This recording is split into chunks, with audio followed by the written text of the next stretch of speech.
Saya mau bicara tentang Coach Sintayong ini. Kebetulan dia belum mengerti bahasa Indonesia kan.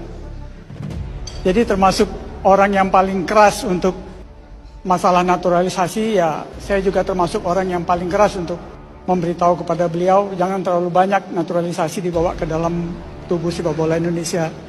Setiap saya bicara tentang Coach Sintayong itu buzzernya itu mungkin ratusan ribu yang nyerang saya mungkin. Bukan hanya towel saja.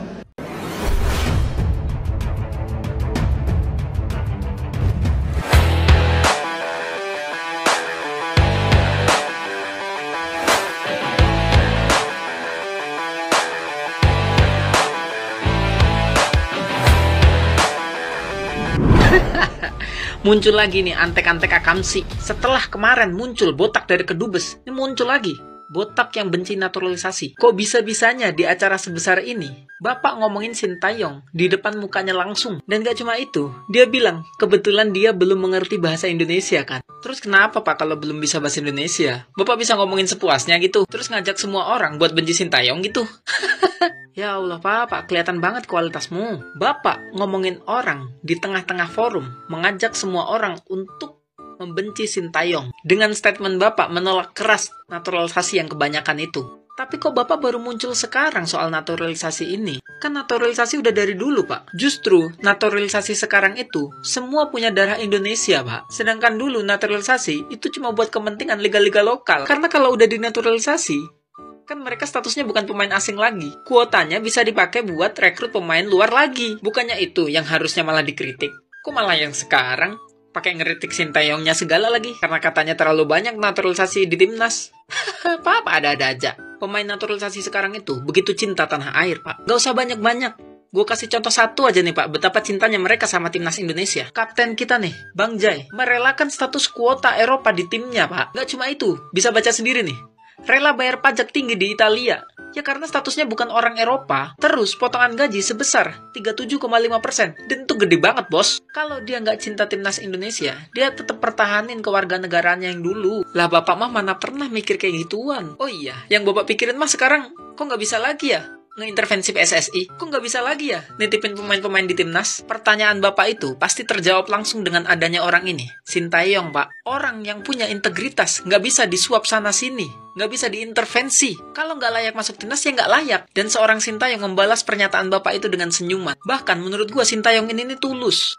Pernyataan bapak tadi menurut gua dijawab Sintayong kelas. Jadi dia jawab, memang masyarakat kita udah bisa ngeliat sendiri kualitas timnas sekarang. Timnas yang makin maju, semakin banyak pendukungnya.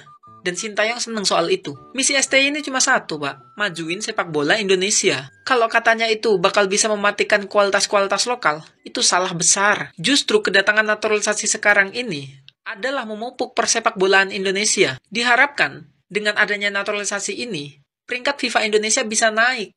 Kalau udah naik, kan enak tuh pemain-pemain muda Indonesia kalau mau abroad ke luar negeri. Udah dipandang. Lah sekarang buru-buru siapa yang mau mandang peringkat negara 129?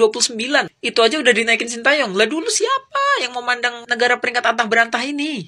Bapak tadi mah mana mikir soal beginian. Pokoknya nih, gue sebagai fans timnas Indonesia bakal mengawal terus timnas Indonesia dan PSSI serta Pak Erick Thohir buat membawa Garuda lebih tinggi lagi ke ajang internasional. Kalau ada yang mengusik, tolong teman-teman semua sikat aja. Sekarang mah orang-orang kayak gini nggak bisa dibiarin guys. Harus kita lawan gitu. Pokoknya kawal terus timnas.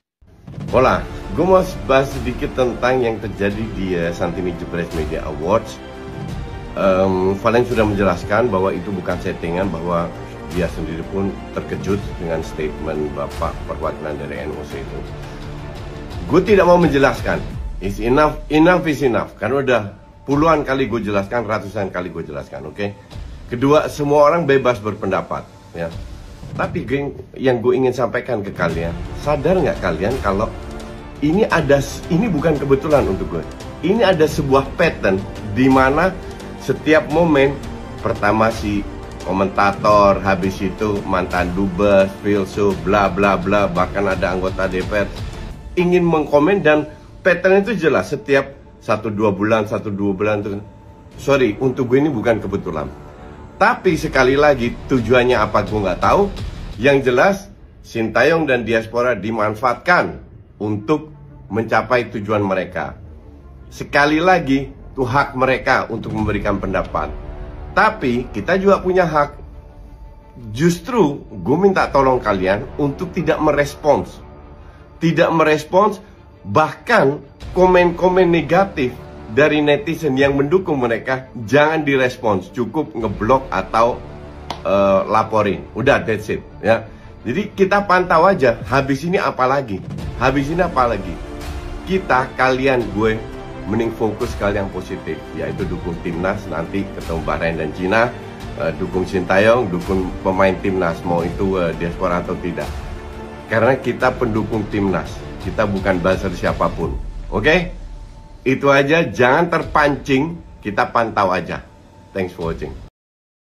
Inilah kita harus hilangkan ya, ini timnasnya Indra Safri, ini timnasnya Sintayong.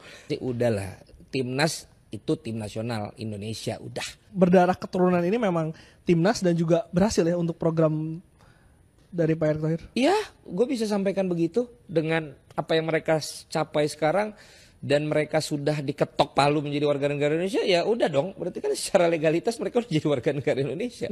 Bisa-bisanya acara sepak bola sebesar Jebret Media itu mengundang Pilus Garuda ini kenapa diundang? Ini siapa sih, kenapa difasilitasin? Gila bener. Di acara sebesar ini Doi membawa topik naturalisasi di depan Sintayong langsung. Ini sih makin kesini makin jelas nih. Ada something, fix ada something. Gue yakin bapak ini juga kiriman ini. Dan yang lebih parahnya lagi, Doi bilang si Eskul-kul ini bilang kalau dia, gara-gara dia kritik Sintayong, dia bilang kalau dia diserang sama buzzernya Sintayong. Gila, gak habis pikir. Dukung timnas Indonesia sekarang dibilangnya buzzer, boy. Dukung Sintayong dibilangnya buzzer. Kalau emang dukung timnas secara waras dan mendukung penuh Sintayong dan Erick Thohir dibilang buzzer, gue jadi orang pertama yang rela menjadi buzzer yang tidak dibayar. Kalau ada yang sependapat sama gue, mari bersama-sama kita rapatkan barisan, boy. Kita kawal terus timnas kita nih. Jangan kita kasih celah buat orang-orang yang mencoba memecah belah, menggoyah-goyahkan Erick Thohir dan juga Sintayong. Berani-beraninya lu. Ini fun fact juga ya guys ya. Katanya Mas Farhan, dokter Farhan Bola kalau lu tahu, Doi ini pengidap kanker ya, atau orang yang sedang fight against cancer gitu. Asli sih menurut gue, kalau emang butuh didoain, butuh dikasihanin, salah kalau menyenggol fans timnas itu salah. Asal lu tahu ya, fans timnas tuh gak akan ngurusin begitu-gituan. Mau lu siapapun, kalau berani menyenggol-nyenggol kesenangan fans timnas, selesai. Jangan aneh-aneh, jangan macem-macem. Udah tahu lagi butuh doa, butuh dukungan, malah bertingkah nih si bapak Pilus ini. Gua gak tahu nih bapak siapa namanya. Udah guys, mungkin gitu aja ya tanggapan dari gue ya soal yang huru-hara ini. Pasti gue yakin bakal ada lagi nih satu persatu orang yang muncul ke permukaan buat mengganggu Erick Thohir dan juga Sintayong. Sampai sini dulu boy, jangan lupa di follow untuk update timnas selanjutnya. Terima kasih. Kita rapatkan barisan demi timnas kita.